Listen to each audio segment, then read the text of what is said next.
What's up, you guys? Sean Ross Sapp, FightfulWrestling.com. Fightful.com.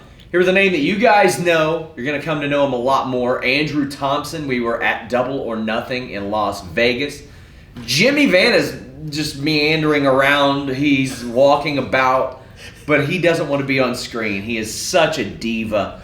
But we are all here in Vegas. We've been getting content. Great learning experience, but we were at Double or Nothing Live. We're going to present to you our live reactions to the show, how we felt being there. We were in two different areas of the arena, but started off with the Battle Royal. Andrew, this was a little bit different of a Battle Royal. We saw, I thought, kind of convoluted rules. Every few minutes, 5 people came out. Then there was a wild card. What did you think of this format? Because obviously they wanted to do it their own. Well, overall, I felt like it was a really interesting format. It was very different from what I usually see in battle royals. Normally, you see the guys coming out in certain intervals, but this was like a pack, a group, yeah, a group thing. So it was just really cool to see and just very interesting overall. So we had some guys like Brian Pillman that were in there, Orange Cassidy, who aren't necessarily full-time on that roster. I know that you spoke to Orange Cassidy this weekend. We spoke to an awful lot of people, but the big surprise was Adam Hangman Page. He was the Joker, or the wild card, whatever it is. I think it was the Joker card.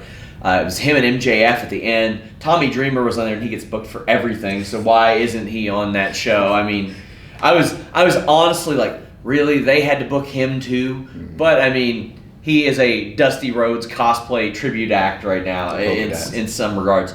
I liked Luchasaurus being in there. I thought he looked different than everybody else there. He's way bigger. Who stood out to you in that match? Out of everybody that stood out, I felt like MJF more so because the crowd always reacts to everything he does. Whether it's a cheer or a boo, people always going to react to MJF. And then, of course, Hangman Page. When he came out, that crowd went crazy when he came out. So I was going to put this on select, but I'll go ahead and mention it here. I interviewed MJF, and we got kicked out of the MGM lobby. And he cut a promo on a security guard, and this is legit. And then we were walking to the place where we were going to do the interview. Keep in mind, he also unhooked my microphone at one point, but he caught the eye, or he didn't catch the eye. He saw somebody in an AEW shirt in a restaurant along the way, and he was like, hold on, I have to let him know I'm here. And he just stared at the guy until he noticed him. When the guy noticed MJF looked at him and said, fuck you, and then walked off. I mean, that's MJF. I'm really excited to see how so much of this plays on TV and production and all that. But live, I was wondering, hey, is this crowd going to be able to sustain this type of reaction? I thought it did throughout the whole show. Usually when you hear about 4 to 5 hour shows, you think the crowd's going to die out. I felt like they kept a pretty good pace. Of course, there you have certain spots where, and certain moments where it's kind of had those flat moments, but I felt like they kept consistent. Everybody kept consistent throughout the show. We had Sammy Guevara, Kip Sabian. This match, Sammy would say at the weigh-ins that he thought was just because of the ITV deal. So when you get Kip Sabian there, and then we hear him at the scrum, and he's this very charismatic dude and can talk and is full of himself, I think that was a good person to put there. Now, I don't know if this got additional time because of maybe the Pac situation or whatever that may be, but I thought that he did pretty well. It wasn't necessarily the type of match I expected. I thought it would be nonstop breakneck speed and all that, but what'd you think of this one? Overall, I felt like it was a pretty well put together match. I noticed on Twitter, Jeremy Lambert pointed it on Twitter that the camera, they kind of missed a lot of Sammy Guevara's spots. Yeah. And actually, I had the opportunity to speak with the guy who does Sammy Guevara's blogs at the weigh-in, and he told me that Sammy, he was really, really looking forward to trying to prove a point in this match, because not necessarily taking it as a shot that they were on the pre-show, but he wanted to show what he can do. So that was I think it was a really good match. And Sammy's a great character as well. He's got that fake nice type of guy to him, and when they miss a lot of spots, that will eventually be shored up. At least you would hope that it would be shored up, but this isn't like WWE where all these producers have been working with these guys for years and know what's coming next and what's coming next. We then had the OWE team against SCU. I thought the OWE team was going to win to help establish that relationship, but SCU ended up picking up the win. This started a pretty big streak of I don't want to say they're not EVPs, but some of the basic foundations of All Elite Wrestling picking up big wins on this show. But what did you think of the 6-man tag? So I always think it's a good idea. Well, I will never go against the idea of SCU opening the show. Yeah. Because I feel like they get the crowd so amped up every time they come out in the arena, and people just like chatting along with SCU. And then Christopher Daniels, of course, whatever how old he is, he always shows up. Doesn't matter. Like, the guy's great, and I think they all work together like perfectly, like a cohesive unit. And this crowd, they're all watching Being the Elite. Oh yeah. So when they do the "this is the worst town" thing, like, they get just an outstanding ovation that maybe they didn't get in New Japan or Ring of Honor or anything like that. But I thought they worked well together. Daniels and Kazarian are two great guys to have on the roster now, a little bit older. And Scorpio Sky, I mean, he's not a spring chicken or anything. He's been doing it for 15 years. But he's going to be a guy when Daniels and Kazarian can't do it anymore, or maybe one of them can't. You've still got that SCU team, and you've got another guy out there. So I'm looking for big things out of Scorpio Sky. I could see a big singles run in his future, especially with that fun catchphrase, too, because everybody wants to go along with that. Then we had a women's match. Dr. Britt Baker, DMD. Boy, was she over. Yeah, oh, yeah. They love Britt Baker. She looks like a star. She acts like a star. She dresses like one. And that crowd treated her like one. Honestly, I think that's who they're going to run with as like their, their premier leader for the women's division. Britt Baker going forward. But I think that's what they're going to do. Yeah, I mean, she was the first announced signing, so that they got to put some stock into that. And everything that has been presented as her, she just seems like, man, it's just it connects to me. Kylie Ray, I think, is a good addition as well. Yeah. I got a lot of thoughts about her. Like, I really enjoy her work. Like, yeah. Really, it's like certain people that I like. They move so swiftly in the ring. Yeah. Like, everything they do looks crisp. Like, she reminds me of like a Cedric Alexander or a ACH. Like, the way they just move, so like everything is just crisp in the ring. My only qualm with her work is when she hits the shoulder block and the person's down in the back and she does the pose. Right. I would do that somewhere else. I'm sure an agent will probably go to her and talk about that. But they had to get the taunt in so Britt could do it later. Mm-hmm. But they weren't the only ones in this match. Nyla Rose, because she's a transgender woman, right. She gets a lot of polarizing reactions online, and we spoke to her afterwards, and she said honestly she was a bit surprised at how positively she was received by the crowd because she was nervous about that. She didn't know how that would react because, I mean, I was telling Jimmy off the air, I had to delete a lot of hateful shit off of our scrum with her just because people will come in down, like they hate watch it. The same thing with Sunny Kiss. Yeah. They come in and they hate watch stuff that they're not familiar with. But she met her match, so to speak, in a returning Awesome Kong. Now, I don't know how Awesome Kong's going to be. I thought she was very slow in this match, but for the moment, I thought that was a good move because you had these three girls working with somebody that everybody knows, Alex.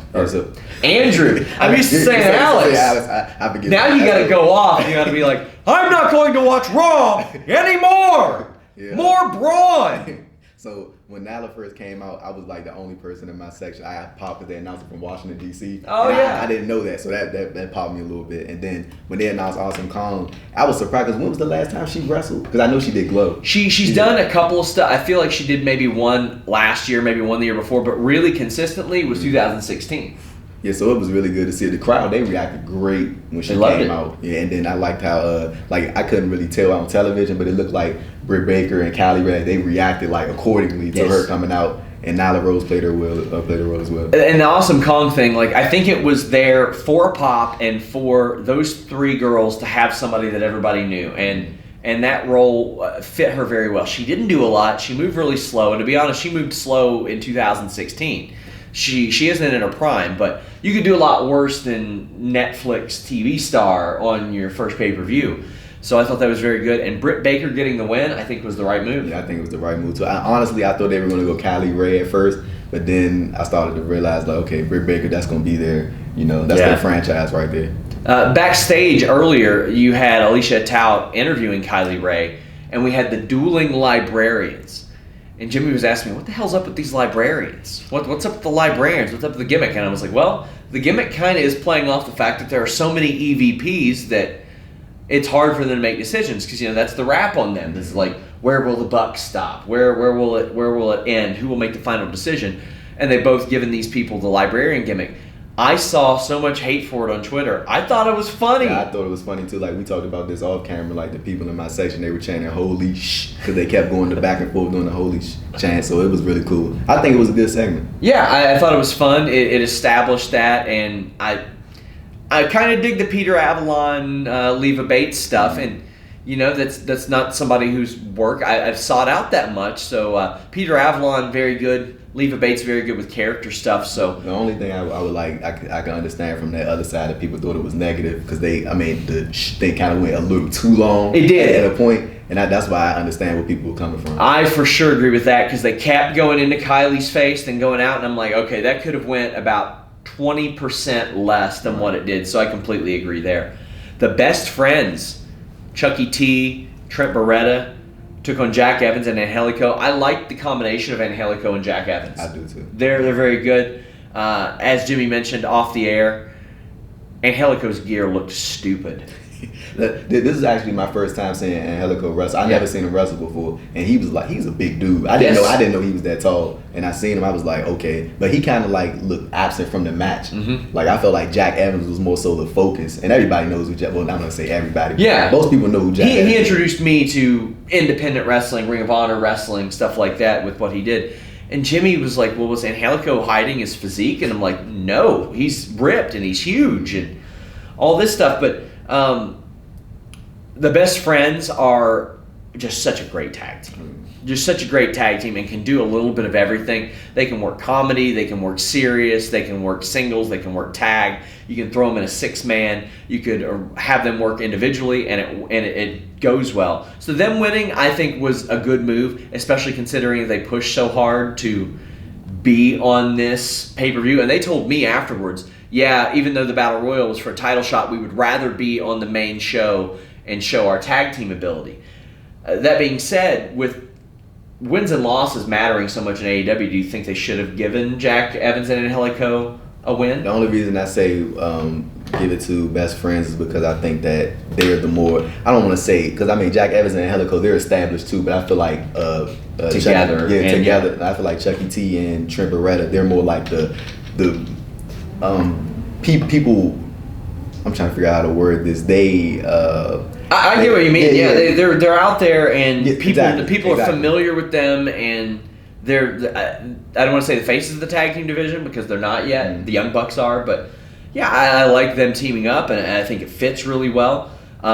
What didn't fit really well was what happened after the match with Smash Brothers. Nobody knew who they were. What did the people chant? They chanted, "Who are you?" That I mean.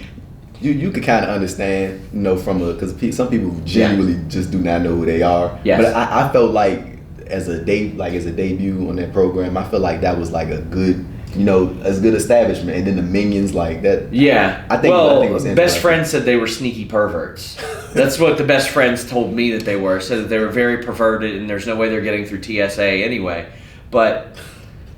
Okay, so I don't know if this makes sense. The only way that you could debut them with the minions is how they did. Mm-hmm. But it's like there are certain moments I think are worthy and not worthy of shutting the lights down. Right. And they did that a few times. Oh, yeah, see, I felt like when they shut the lights down, people were expecting some big tag team. Yes. And they were like, expectations were really high for that. And then when they cut the lights on, it was like, who are these guys? Yeah. I think the Headbangers would have got a better reaction than them. Like, nobody knew who they were. And not saying that they won't know who they are, but they didn't know who they are.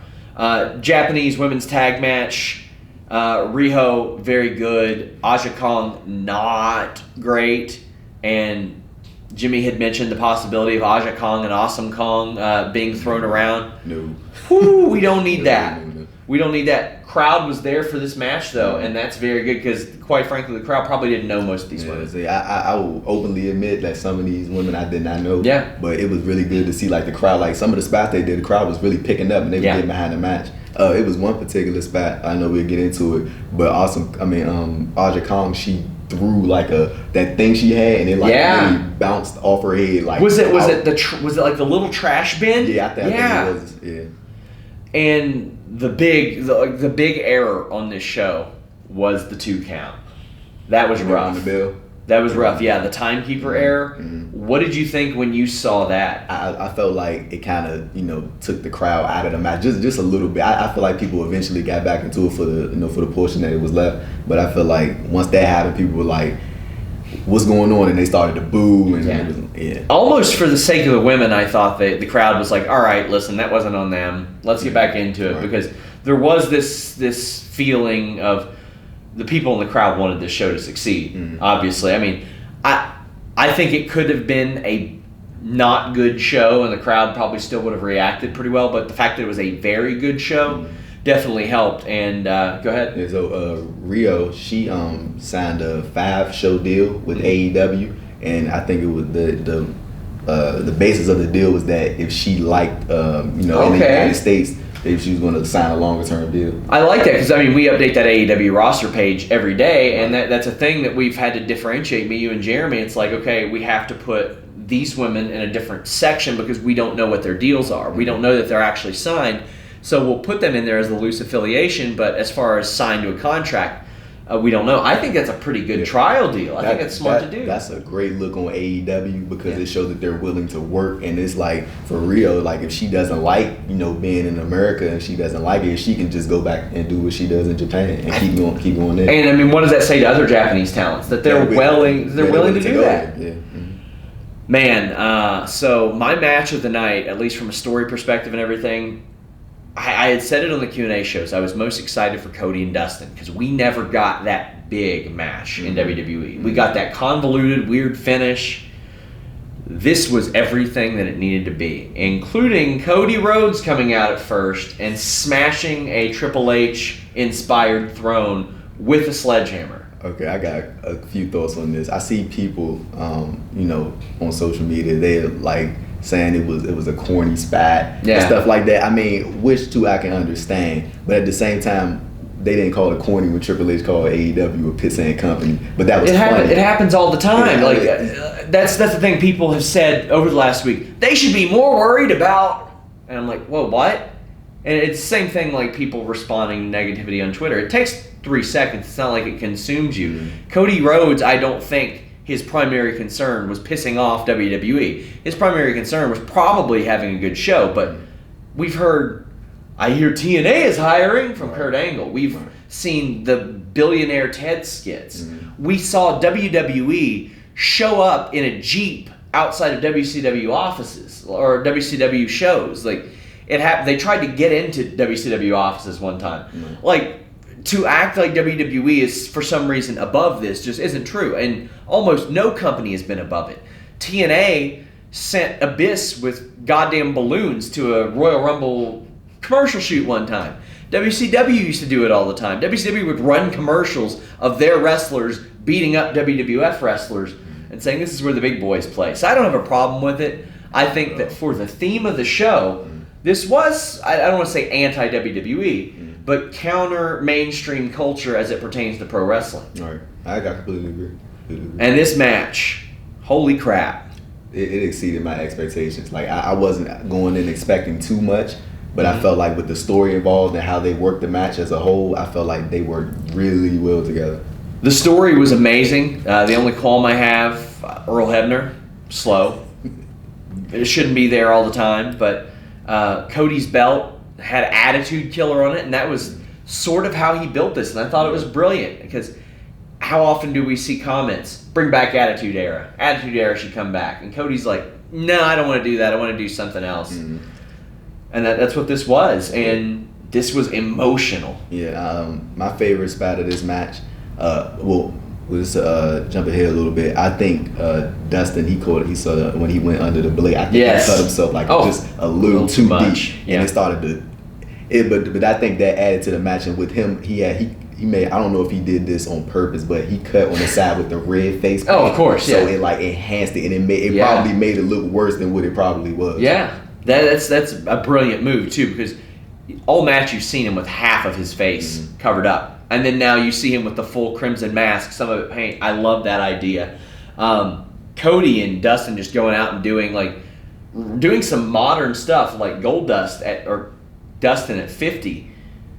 probably had his best singles match of his career. Yeah, they traded moves, like they traded their respective moves back and forth. Like Cody used Dustin stuff and Dustin used Cody stuff, so it worked well. And we saw the Cody Rhodes or the Dustin Rhodes, the modern day curtain call, the spinning suplex. We saw him do the infrared, I think it is, which is just amazing that he can still do. A turnbuckle got thrown into the crowd. This, at one point, Cody was bare-assed getting whipped. I don't know what that was about, but hey, this was just such a story and such a ride and just so fun to watch and be there to see. This was really, really good storytelling that didn't necessarily have a lot of build. They were brothers. We knew they didn't get to have their match. Cody wanted to kill the Attitude Era. We thought this might be Dustin's last match.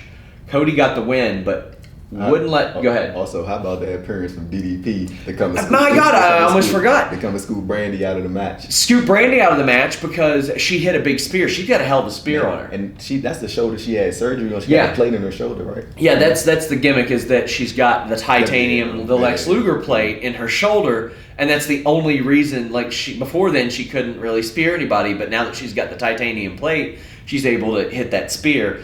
And also it's a little bit of a callback to the Moose thing in Impact Wrestling because they ran a storyline there. After the match, after Cody won, he came back to the ring.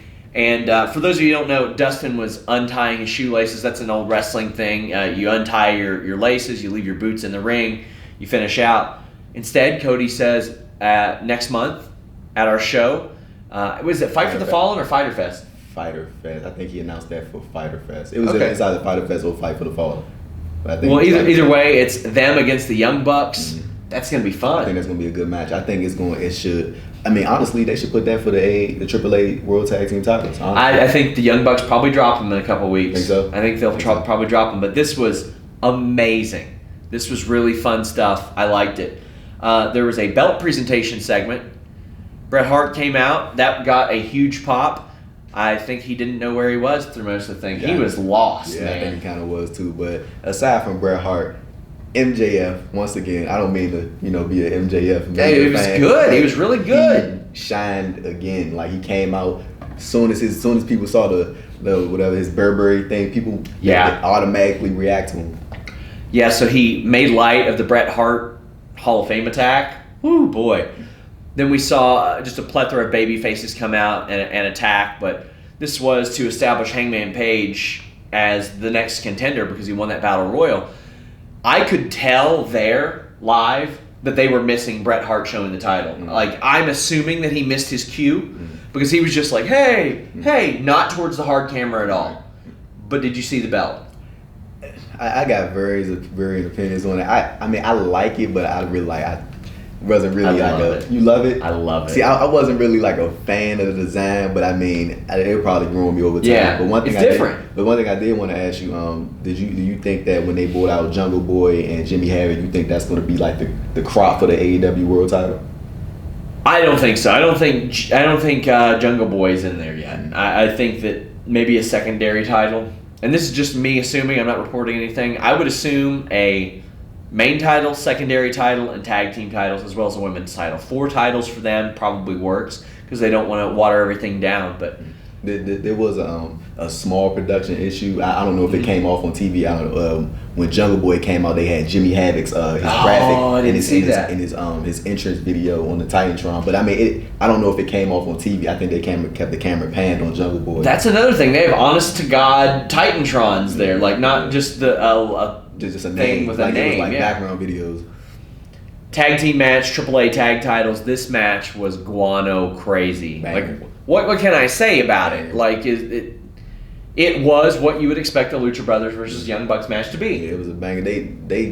I feel like these two teams, they work so well together. And I like the kind of story they told about how the Young Bucks were they were rusty. And you saw the video package of them training. They were having miscues and they couldn't get it together. So it was real good. So when I go to these shows, especially when I'm in the media section, I try not to show bias or have over the top reactions. I let out an audible "oh my fucking god" when they did the Canadian Destroyer on the apron, because from where I was sitting, it looked like he got killed, which was just a good angle apparently.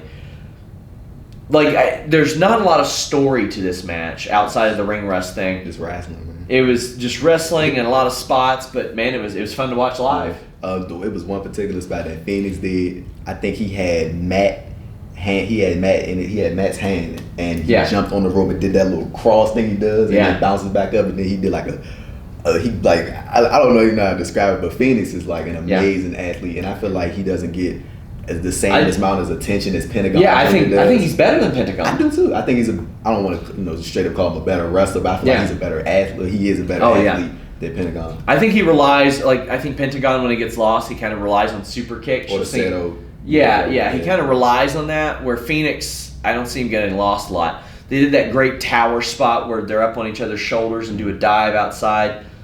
This was an insane match, and it's worth going out of your way to see. Was, one spot, and I think Nick had Phoenix on his shoulders, and Matt went and did the Selena Del Sol. Yeah, from the back, and that was a really. That was great. Yeah, it was like a power bomb Selena Del Sol. That was just incredible. That was probably spot of the match for me. Then the main event happens: Jericho versus Omega. Now this was, in my opinion, nowhere near their New Japan match. Nowhere near it.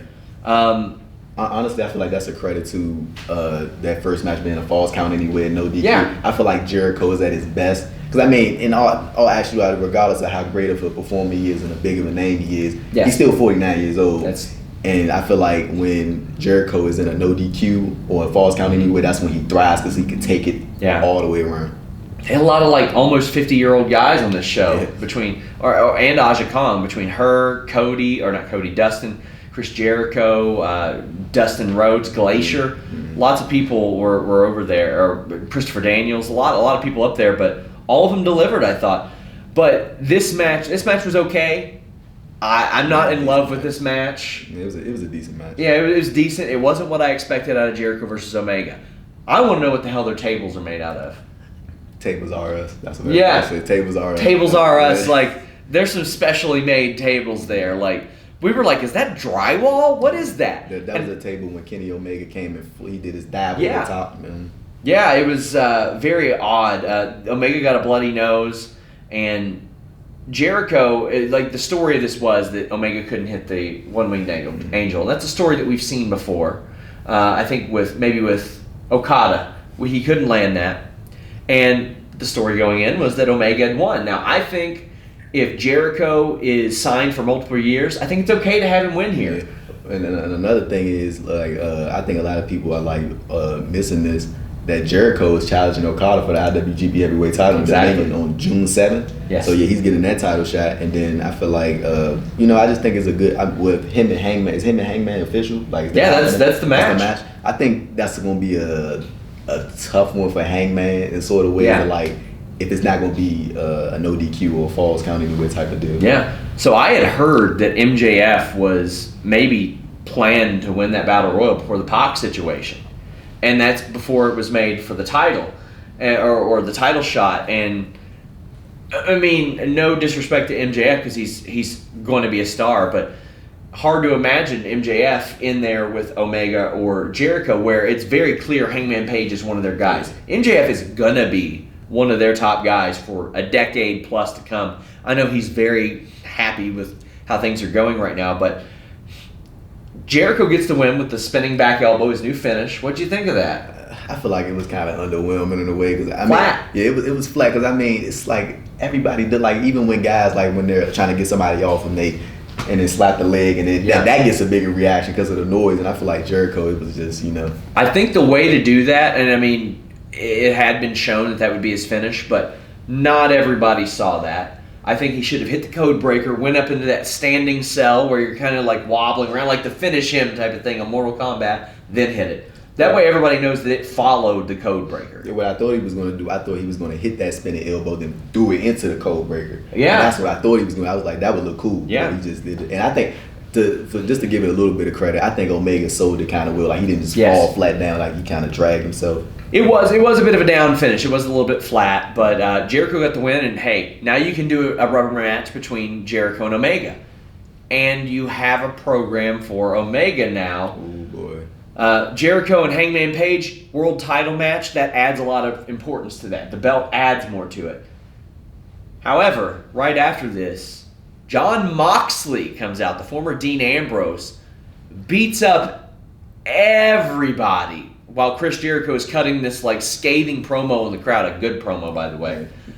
And Moxley just runs through everybody, including the ref. Not to mention the thunderous ovation. Like, people went nuts. I've never heard anything like that. I haven't either. Like, live, I haven't heard anything like that. It was crazy because you start to hear that little rumble. Like, you still hear the crowd start to pick up. And then I saw Moxley walking down, and I didn't know who he was. I couldn't find him. I couldn't see him. And then when I saw the MOX on the back, I was like, oh my goodness. Everybody knows his name. Mm-hmm. Everybody chants Moxley. There's not Ambrose chants. Nope, not a single. And he seems like a different guy as Jon Moxley, right? A lot of people said that JR called it really well. Mm-hmm. Like, I saw some of the clips on Twitter. He did kind of do a good job of like selling Moxley.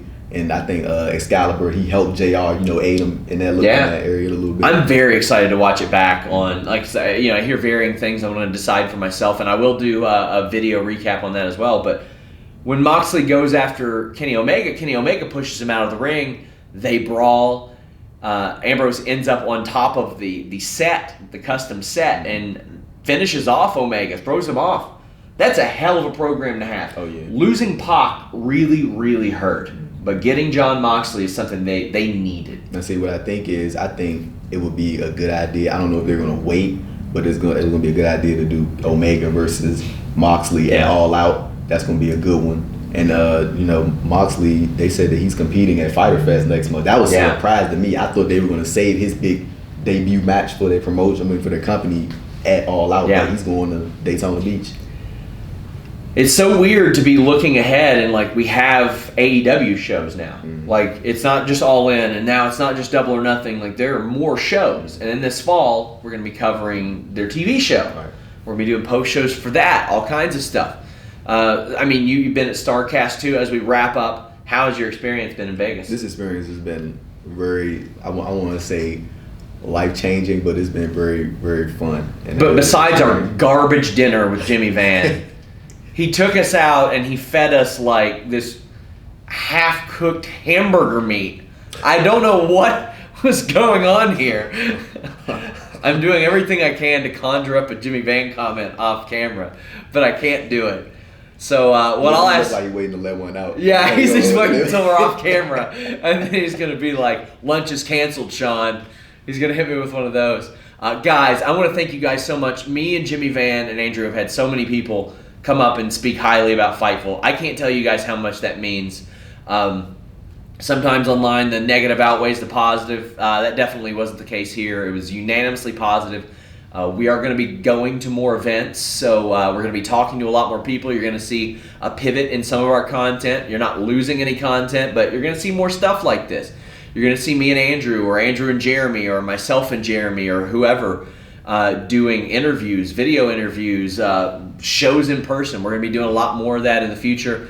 So leave a thumbs up, share it. That's the best way to help get our name out there. But thank you guys. We are out.